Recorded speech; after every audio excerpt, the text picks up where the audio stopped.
ये तो यहाँ पर गड़बड़ हो गई. So I said, यार Ali, I'm not. There is no way that I'm going to. RG Kar medical college হাসপাতালের ঘটনায় প্রতিবাদের ঝড় উঠেছে বিভিন্ন মহলে। কর্তব্যরত তরুণী চিকিৎসকের ধর্ষণ ও হত্যা মামলায় সোচ্চার হয়েছেন সাধারণ মানুষ ও বলিউডের অনেক অভিনেতা অভিনেতা।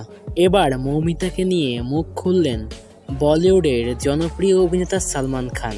এক সাক্ষাৎকারে সালমান খান বলেন যে মৌমিতার সাথে এমন কাজ করেছে তার জঘন্য শাস্তি হওয়া উচিত। তার এমন শাস্তি হওয়া উচিত যাতে এরপর এমন জঘন্য কাজ আর করতে না পারে। কারো পরিবার নষ্ট হয়ে গেল, এই ক্ষতি অপূরণীয়, বিষয়টি ক্ষমার অযোগ্য। সালমান খান আরও বলেন, আমি সবসময় মৌমিতার পরিবারের পাশে আছি। আমি মৌমিতার পরিবারকে সব ধরনের সাহায্য করতে চাই। সালমান খান আরও বলেন, যারা মৌমিতার সাথে এই জঘন্য কাজ করেছে খুব দ্রুত আইনের আওতায় আনতে হবে।